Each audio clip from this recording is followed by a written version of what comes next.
Good morning, everyone. My name is Arjun Abhyankar. I'm a sophomore here at the University of Michigan, and I am honored today to be talking with Dr. Marcus Collins, who has emerged as a legend in the world of marketing. As I learned more about him, I really understood why he was so highly recommended. And before I really get into his career, I'd just like to say a quick thank you to Professor Grace Haberl for introducing the both of us. But from what I understand, you got your undergrad here at Michigan in engineering, went on to get an MBA at Ross, and then a doctorate at Temple University.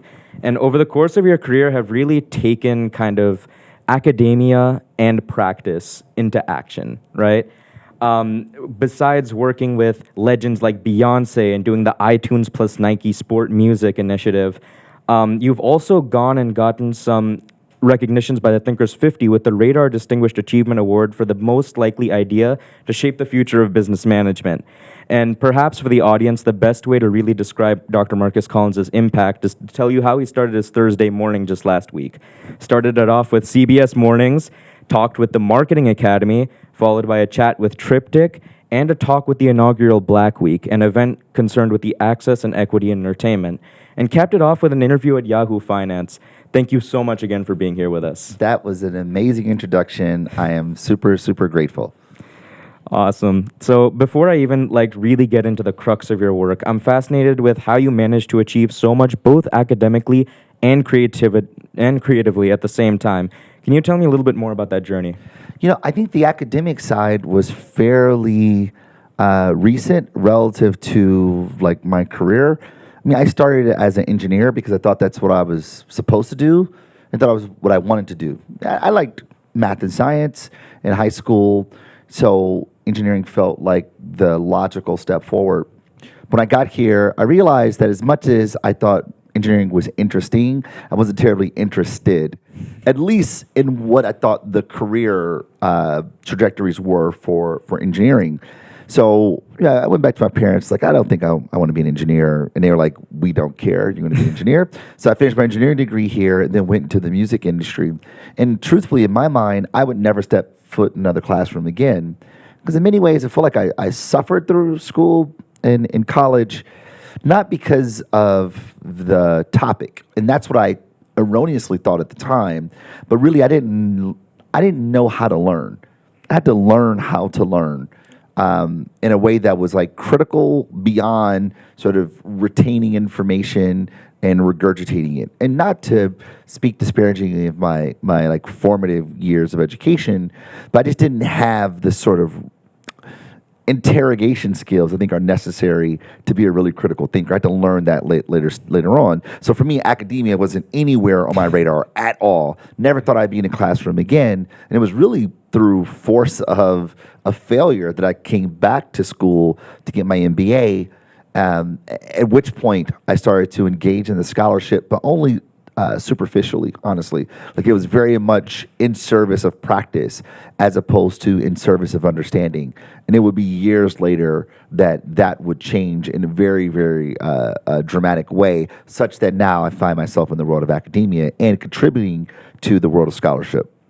That's amazing. And on the topic of for the culture, right? I think when we talk about culture, some people talk about appropriation versus appreciation, right? And there's always that talk of authenticity being the difference between the two. But what I really love about your book is this idea of cultural translation, right? Of taking a culture and making it more accessible to a larger group of people. Can you help me kind of understand what the distinguishing factor is between that and the other two? Yeah, I think that the governing spirit of culture is that culture should be shared. And when we find ourselves in spaces where we get to interact with other cultures, we find ourselves enriched. I think we feel a greater sense of humanity. It's sort of like when you travel. You go to another country, you engage in their cultural practices, you engage in their cultural production, you get to eat their food, maybe you wear their garb, you adhere to the conventions and expectations of those given groups of people, and you'd find yourself enriched. You say, man, I know so much more about the world, and you kind of get a sense of our shared humanity when we do that. So the idea of culture being shared, I think, is very much within the spirit of what culture is supposed to be. Now, the challenge is that we live in a world where we are not all in the same stratosphere, the social hierarchy. And as a result, people in the higher in the social hierarchy have greater power, which is where cultural appropriation comes in. Cultural appropriation is a term that speaks to the power differential in society and how people engage in the cultural works of people within society with that context in mind, their power in mind. So the literature talks about cultural appropriation in four forms. There's a cultural exchange, i.e., two communities of the same power in society, they exchange their cultural conventions, right? It's like black and brown people coming together, Hispanic people in particular, coming together to create hip hop. Right, to take some of their culture, take some of their culture, and together you create this new thing. Awesome. Two groups within the same power dynamic in society. But then there's the idea of cultural dominance. And this is when we acculturate to the dominant culture, right? So, here in this country, it's whiteness, right? That is what is perceived as the hegemony in society, and therefore whiteness becomes the barometer by which norms are established. And therefore, it's like, if you are an immigrant, you come to the country, you learn how to speak the king's English, as my parents used to say. And then there's a cultural transference. And this is when you have many cultures exchanging their cultural production with each other. It's sort of what America is supposed to be.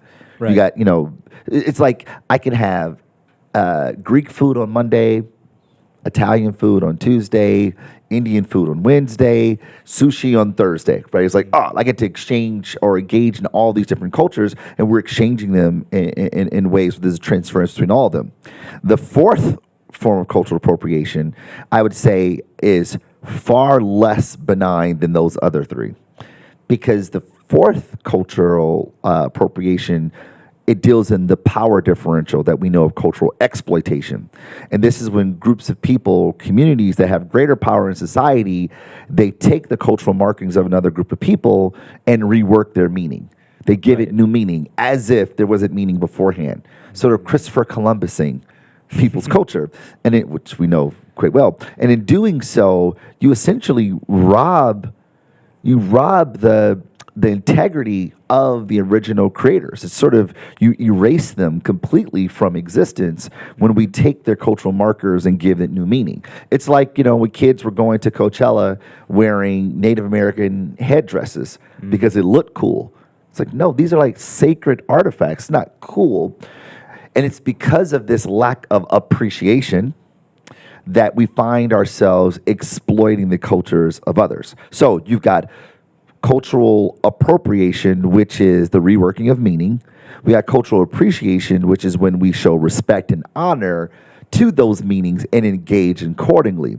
And then there's cultural translation. Like what I think of myself as a translator of culture is when you study the culture of a given group of people and you communicate the conventions and expectations of those people so that other people can understand them.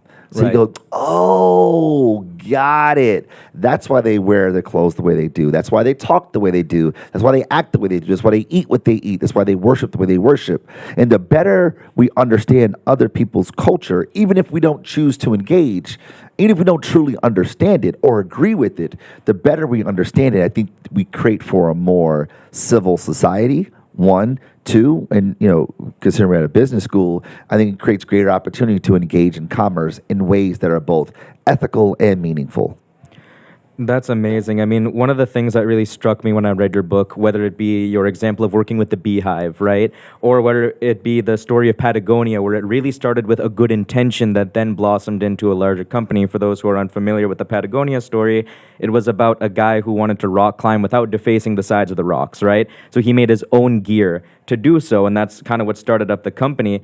It seems like the real success equation from what you've described is good intention, good execution, plus timing. And that's really at the core of it. So how do you actually think about practically getting these elements aligned when you deal with a new client or when you're just doing something in your own life? I would add one thing to that. I like the way that the breakdown, the distillation of that. I would add a fourth to that. I think it's an understanding of meaning. Right. Because it's not enough for you to have good intent. There are tons of things that we do with good intent, well intended, that end up falling flat because of meaning and congruence. So when I'm engaging with brands, organizations, entities, people, candidates, clergy, or whatever the case may be, one part of it is, what are your intentions? Like, what do you hope to get out of this? And then it gets into, so what does it mean in the minds of people? Because what we say isn't always what people hear. Where they say beauty is in the eye of the beholder and meaning is in the mind of the interpreter. So the way people hear things and they translate it through their cultural frames becomes their reality. That's why for some a cow is leather, for others a deity, and for some it's dinner. Which one is it? It's all those things, depending on who you are. So when I'm talking about a cow, I need to understand how people translate cow through their cultural frames such that I don't offend them or, in many ways disgrace them. So when I'm working with clients, it really starts there. So what do you want to be? Like in the case of Patagonia and Yvon Chouinard, the founder, the idea of climbing clean or mitigating our invasiveness on the planet, that was their intent. The intention was that to be a brand, a vessel of meaning that is a shortcut for that signifier, right? Or to signify that, to have that meaning to it. But if they weren't able to communicate in a way that was congruent with the way people make meaning, then that meaning would have never been achieved.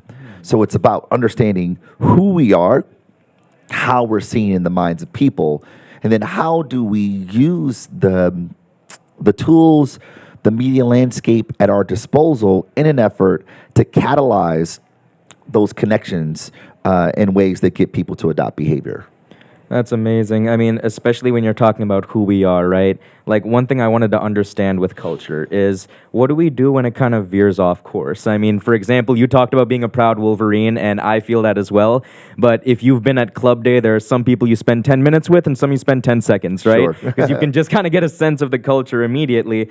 So what do you do when you see like a culture is being created in a negative way? And what kind of tools do we even have at our disposal to undo that once we see that's the way it's going? So this is the challenge here. And I think, when I think of my work, I will preface this by saying that I don't consider myself a critical scholar. Like, I don't critique as much as I do explain.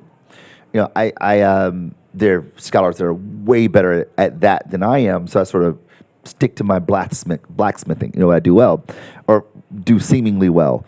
I think that the way I talk about culture is neutral. Right. That it just what it is. It's not good or bad. It just is.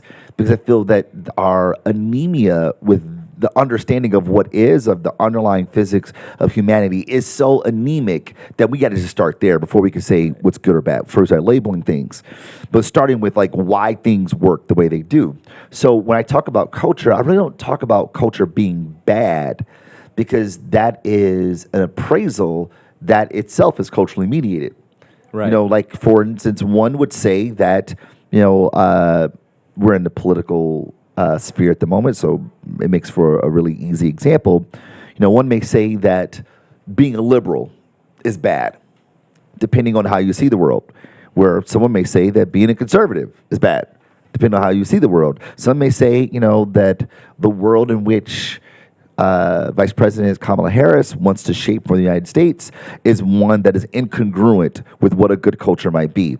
Another one can say the exact same thing about Trump's take on what the world would be through a MAGA lens. Which one's right? They're both right? Because a cow is leather, a deity, and dinner. So the idea of like making a good culture starts with, well, what is good? What is good in your eyes? Right. And then depending on that, then I'd say, all right, so let's look at the parts of the culture that we disagree with, because culture is so esoteric and amorphous. It's in everything, and it's ambiguous. Not ambiguous, but it's abstract. So therefore, and I guess in some ways it is ambiguous. So therefore, when we talk about the culture of a thing, we have to first identify what parts of the culture are we talking about. Is it the beliefs and ideologies that we have issues with? Is it the artifacts? Is it the language? Is it the behavior? Is it the cultural production? What is it? What are the things that we're actually struggling with? And then from there say, all right, so how might we subvert them? How might we change them? But whether things are objectively good or bad, I don't know if that's so until it becomes harmful for people. Of course, and kind of to bounce off of the examples that you gave, let's just address the elephant and donkey in the room, right? And well just played. and just kind of talk about it for a second. Like, there's so much talk about what kind of music is being played at these rallies, Yeah. right? There's so much debate over how youth outreach is being handled. In fact, I can't turn on a YouTube video now without an ad from both Kamala and Trump at the same time, That's right? right. One after another, right? right. So, what are the things that people my age have to be aware of in youth outreach, and how can we be aware of how we're either being seen or used by these campaigns, right? Because honestly, when they cling on to our culture, they're doing a little bit of both sometimes. Sure. I mean, we're hearing this in the polls as well. Like the current narrative is that younger men, particularly younger men of color, are way deep in Trump land. Like they're supporting Trump, and that soundbite becomes, all right, so we got to get young men on board. They're like, well, what does that mean? What is it about young men that unites them all together other than their biology? We won't even argue that their biology is fluid. So what is that? So the demographic makeup of who people are, I don't really capture our personhood in any meaningful way. So we use tropes, and those tropes are culturally mediated. So I like the example you use about like the music that we use. So in a conservative part of the world, you'd hear, I'm proud to be an American, at least I know I'm free, right? But then on a liberal side, like Kamala Harris, she's giving you freedom, freedom, I can move, right? She's using a sort of a different lens, a different sonic aesthetic of freedom that is representative of her. That's the power of cultural production, because there is implicit meaning in that. Essentially, there is an old Americana and there's a new Americana. And to no surprise, the two candidates are fashioning themselves on those different versions. One saying, make America great again, going backwards. The other one is saying, freedom is about moving forward. And for, I would say, not just younger people, but for anyone, as you look at the discourse and you look at the messaging that's being communicated here, you have to ask yourself first, what do I believe? Right? We are constantly translating the world, whether we are aware of it or not. And when you see a message, that message is being translated, it's being decoded through our cultural lenses. And the better we understand the culture to which we subscribe and the beliefs that we hold, the more rigorous we can be in our interrogation of the messages that we hear. So when we read an article or we see a headline or we watch a video or see an ad, we can go, all right, what's going on here? What's happening here? As opposed to sort of being passive players in all this. Now, truth of the matter is that none of us are passive. Right. Like, we are actively engaged in the discourse of the world around us through our cultural lenses, but oftentimes we don't have the language to describe what those things are. So that is a long-winded way of saying that the way we combat, maybe combat is too violent of a word, but the way in which we engage in the discourse, in the media that we are exposed to and consume is by first having an understanding of who we are and what the media is trying to say. Right. And one thing that, I mean, you mentioned in your book is whether it be the media or a specific company, you really talk about this importance of selling to the soul, right? But another place where I kind of see that going wrong, this is over a decade ago now, but Target actually knew a girl was pregnant before her father did because they were able to analyze only 25 products that she was looking at online and then start sending her coupons for baby supplies. And that's how her parents found out, right? So for lack of better words, right, how do we sell to the soul without being invasive and kind of creepy at times? I mean, so like that Target example was a really good use of causality-based algorithms that we Target saw shoppers who would buy certain products. They stop buying those products, and then a very short time later, they're buying baby supplies. You go, oh, that's a trigger. Like we see them stop buying these things that are scented, fragrant, and then we start seeing baby supply purchases later. That's a signal that these people are pregnant. And the interesting part there is that I think your computer just shut off there.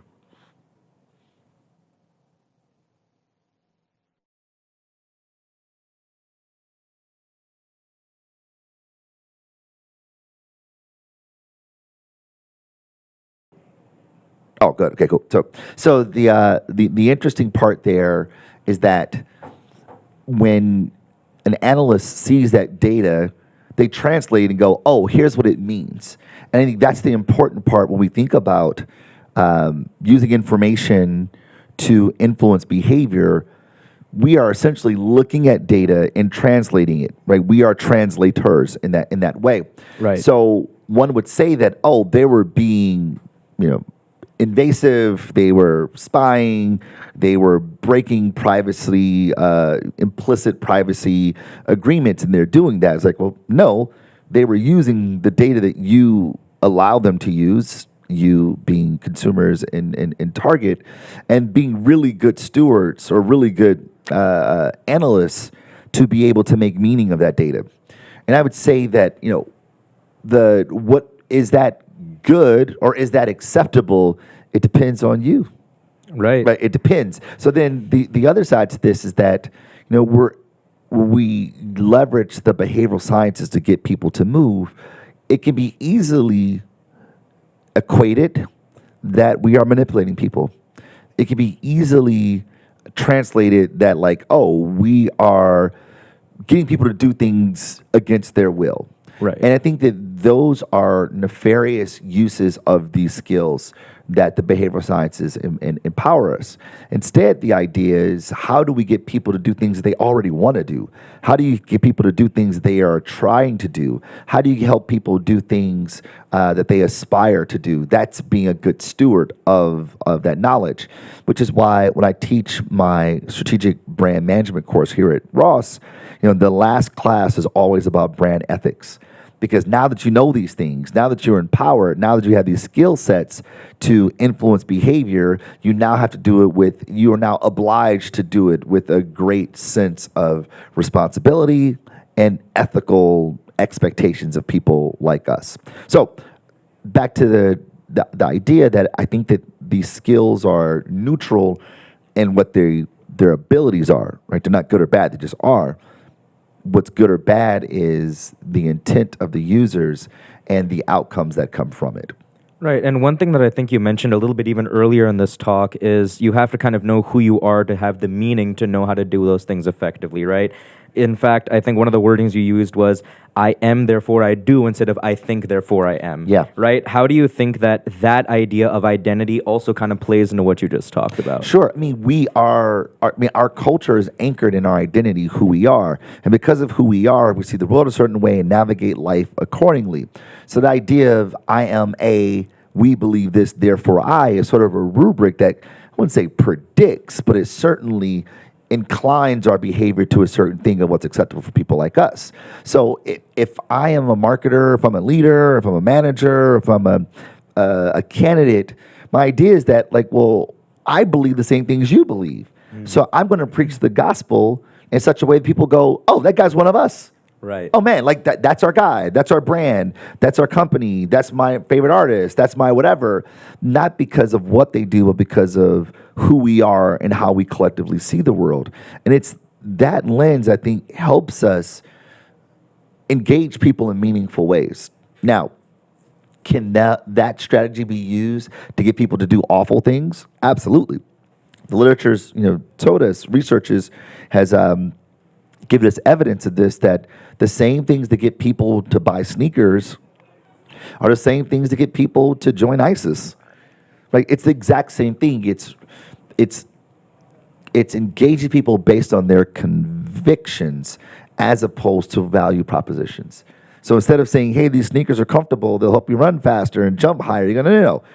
These sneakers, this brand, we believe that every human body is an athlete. Big, small, short, tall, we're all athletes. The only thing keeping us from realizing our best athletic self is us. So we should just do it. And you go, Right. oh man, that's my kind of brand. Yeah, I'm all about that, totally. Or, I too believe that we should mitigate our invasiveness on the planet. Absolutely. I do believe that we should climb clean. So the fleece I'm going to buy is of the brand that represents that belief system. The same thing happens when we radicalize people, right? Whether it's to join a political party or join, a terrorist organization like ISIS that doesn't say, hey, let's go hurt a lot of people. Instead, they say, don't you feel like this is wrong? Isn't this wrong in life? Like, why is this happening? That don't feel right. And you go, yeah, that doesn't feel right. And the same things that get you to buy a fleece are the same things that get you to vote for a person, download a white paper, watch a movie, or join an extremist group. Exactly. And I think some of the methods you talked about that actually get people to believe in these ideas, one of the greatest examples you brought up was the difference between the firework and the campfire. Yeah. Right? Is that the firework is that you show off, and the campfire is really more of a thing to bring people together. The idea of that congregation really, I think, settles in that, right? That's so, right. especially in the world of media and music, since you've had tremendous amount of experience in that space, how do we actually kind of do both at the same time? I feel like not only in the world of being an artist, but now brands are really expected to do that more than they ever had in the history of the world. Sure. So kind of what's your take on that? I would say, when we talk about starting with the soul and ending with the cell, we're focusing on the convictions, the beliefs, the ideologies, as opposed to the value propositions. And brands do this just like artists do, that instead of saying, I'm selling my music, I'm evangelizing a point of view on the world. Right? I am preaching a gospel. That's the difference between, honestly, a Drake and a Kendrick Lamar. Like Kendrick Lamar represents an ethos, a belief system. While Drake is sort of, while very, very talented, is more so a representation of materialism. And while that is an ethos as well, the idea of being conscious about the world around you is one that's far more compelling to a certain group of people. So just like an artist can activate a people based on shared ideologies, brands do the exact same thing. So when we make an advertising, sure, we make an ad that anybody can see because it runs on television, but like we're talking to a particular group of people, right? Just like McDonald's, would do a campaign with Kai Cenat, with the new Big Mac, this chicken instead of beef. They're talking to anyone. Like, they did an activation with a Sphere in Las Vegas. Anybody could see that. But McDonald's is talking to fans. Just like, anyone could see a Nike ad, the advertising, the firework. But Nike's talking to athletes, or the athlete in all of us. And in talking to people in the language that is representative of their culture, they're inviting people to join them around the campfire, to be in community with them, not because they sell sneakers, but because of their belief system. Right. And when we're creating these kinds of communities, right, how do we make sure that they remain inclusive so that, yes, just like in the Kai Cenat example, I know you also worked with the Travis Scott burger, right? Yeah. It's to a specific demographic, but how do we still leave room for people who we aren't necessarily directly talking to still make meaningful contributions? Well, I would say it's not to a demographic, it's more so to a community, which makes it inclusive in nature. So it's not about age, race, gender, household income, geography. Instead, it's targeted based on we see the world similarly. We believe in a thing.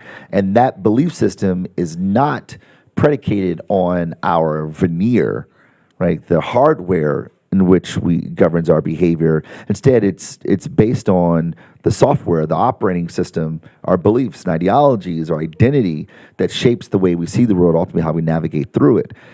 So when we base our efforts on belief system, we transcend the category and we transcend demography, and we start interacting with people who are like, from different ethnic backgrounds, different religions, different nationalities, different consumption proclivities, different social groups, but they all unite because they see the world similarly. And I think that has a far more inclusive gravitational pull than focus on demography alone.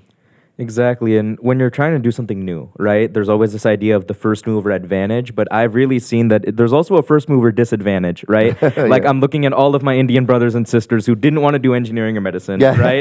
There's always this kind of a little bit of a bias against someone who's trying to create their own culture from this like ground Sure, up, yeah. right? So, what are the things you have just as general pieces of advice to people who are trying to create something that doesn't necessarily exist? Like, Yeah. how do we find our congregation when we don't even know what the congregation looks like? Yeah, that's a really good shout. I mean, the truth of the matter is that, culture moves forward on the basis of one simple question, as Seth Godin would say.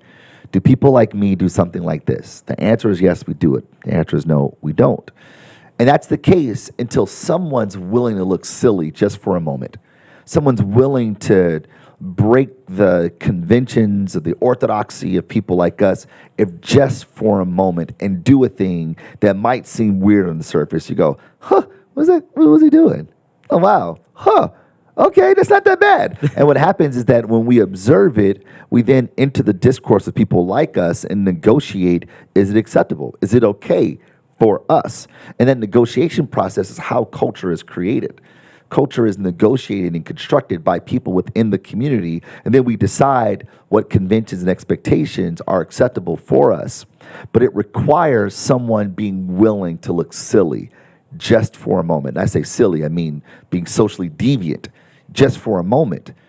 And when they succeed, people go, oh, right? So, in an East Indian culture, one would say, hey, you're going to be a doctor, lawyer, or an engineer. Like that's it. Or a business person, maybe. But that's what's set out for you. Till someone says, nah, like I'm going to actually subvert the orthodoxy. I'm going to push against this, and in doing so, that person goes another route and is successful.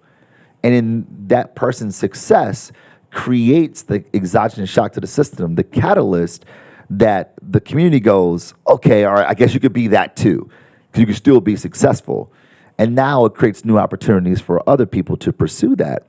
But it requires someone first being willing to go, nah, fam, I'm going to do something different, being deviant, which ultimately then becomes normal. And that's the truth about all things, that everything that is normal was once considered crazy.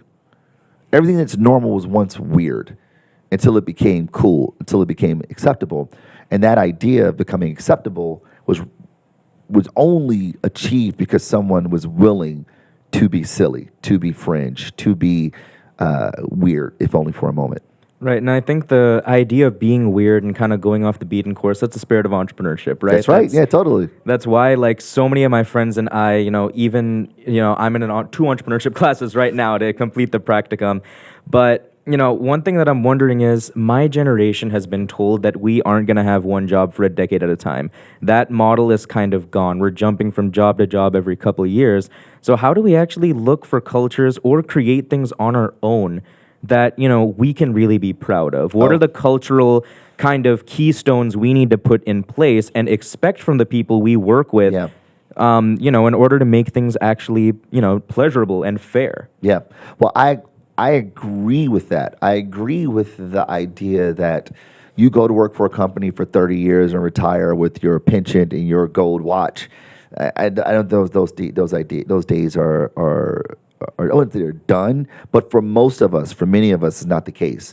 And I think, what I would encourage students to consider is not like what job I want, but what problem do I want to solve, or like what am I sort of driven by? What conviction do I have? Not like I like marketing, great, cool, but like I like movies, but I'm not a movie writer, or I don't make movies. Like, what are you convicted by? And the idea there is that once you identify the thing this is the problem I want to solve, this is what I want to focus my career work on, you go, what are all the many places in which I can do that? I could do that in this job, that work 9 to 5, then I have my thing over here, and then I create content, and I write, and I do blah, blah, blah. And like you have this sort of portfolio career, and then you start to build community around people who see the world the way you do.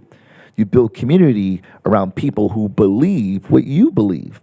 And it's that belief system, it's that ideology that unites you all, that allows you to facilitate community. And this is why culture is grounded in identity and beliefs. It's those two tenets are the bedrock to community because they are the bedrock of culture. So you find people in the professional world who see the world the way you do. Not people who work at your company, but people who believe what you believe. That's your community, and that's who you find yourself building something greater than the thing that you work on. That's amazing. And I know for you, like, kind of being an artist on your own, you had an entrepreneurial journey, right? Even during college. Like, if you're okay getting a little bit personal with that, like, what was your journey even trying to be an artist and a student at the same time? And how do you think that shaped your basic understanding of culture? Oh, it was sucked.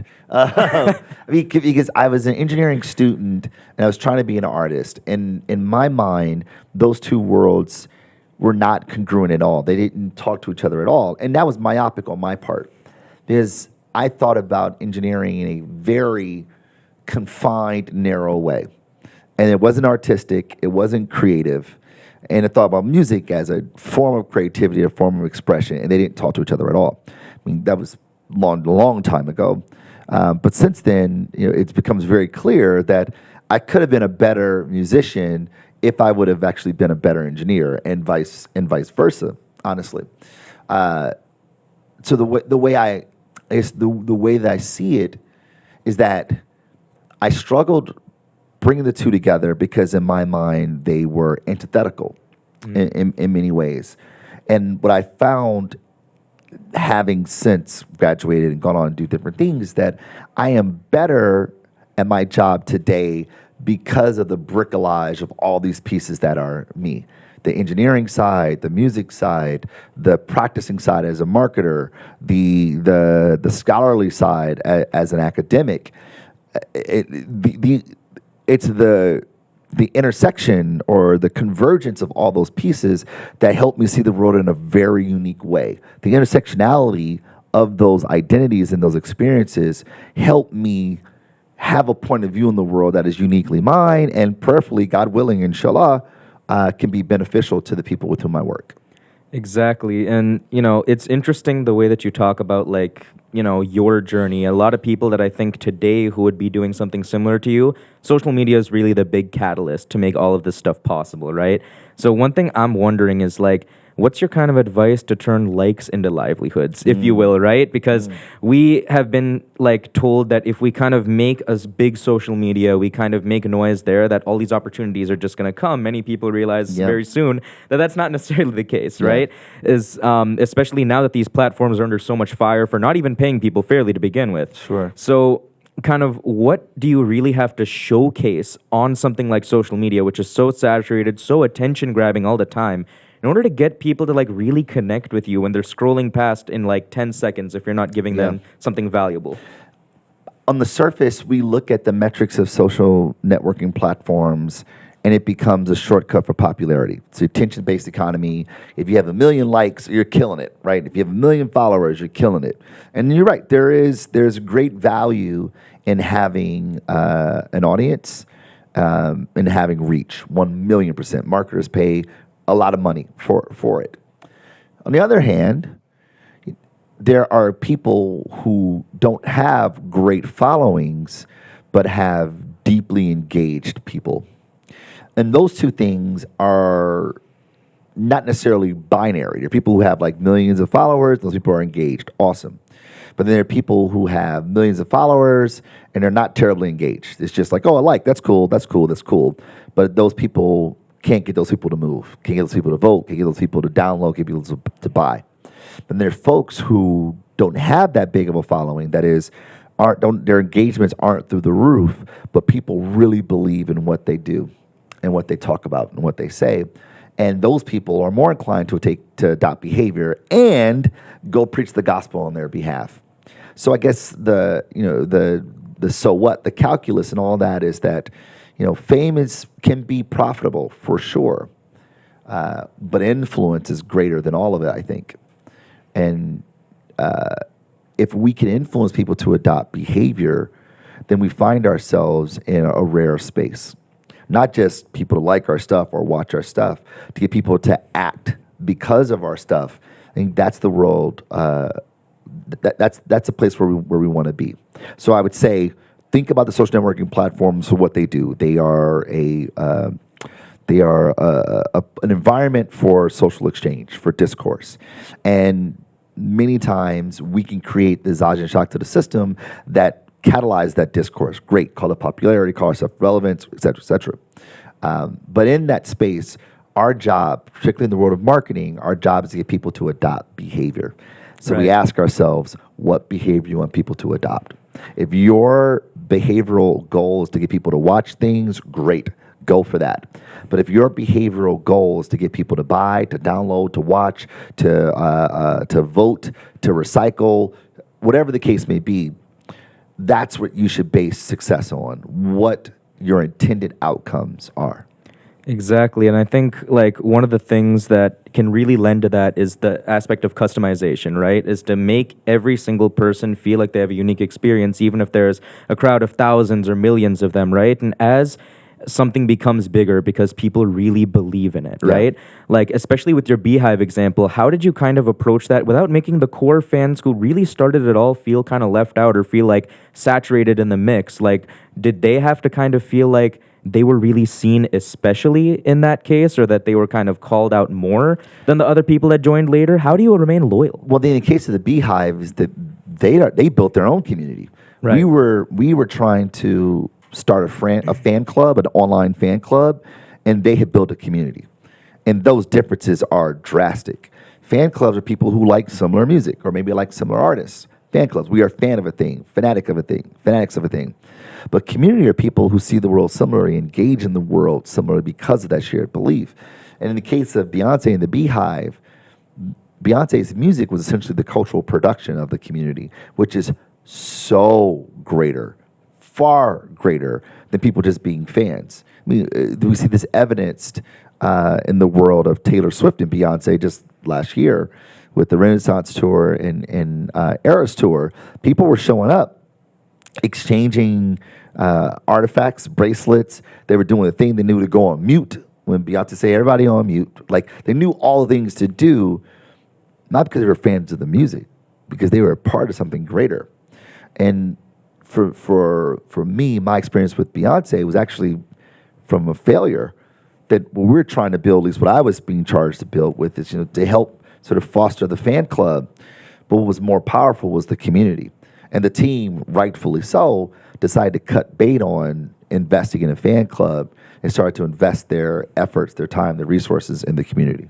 And how do members of a community actually create something for that community? I remember when you talked about the Beehive specifically, they had their own language, right? Yeah. They had like something called pollen. Whenever there was news on Beyonce, they'd say, oh, give me the pollen on That's Beyonce. right, that's right. Right? They would also have stinging, right? If That's somebody right. was mean to Beyonce online, they would all go and attack at the same time. That's right. They're honeybees, Right? they're worker bees, they're killer bees. Yeah, they have their Exactly. entire distinction.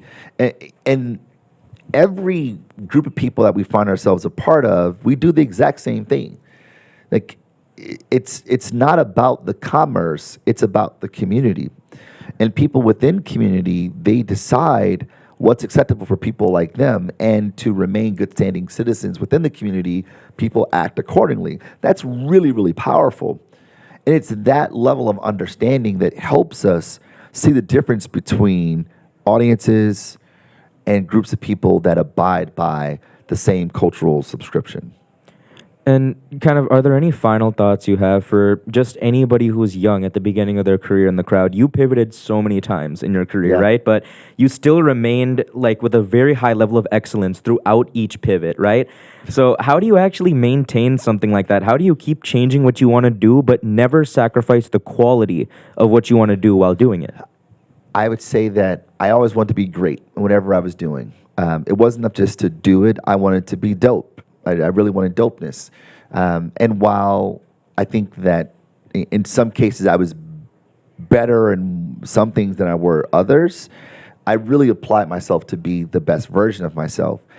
This is, I tell students this, especially graduating seniors. You're at a point in your life where you have more time than you have money. And the question becomes, what are you going to do with your time so that when your time decreases, which is going to, just by the nature of living, mortality, but also things you're going to pick up in your life, your time is going to decrease. And the question you have to ask yourself is, are you using your time today so that when your time decreases, your money goes up, your resources go up, your freedom goes up? That's the real luxury, is freedom. So for students right now, whether you're a student graduating or recently graduating or have recently graduated, the idea is to invest yourself in greatness. There are no elevators in life. There's some people who benefited from like luck.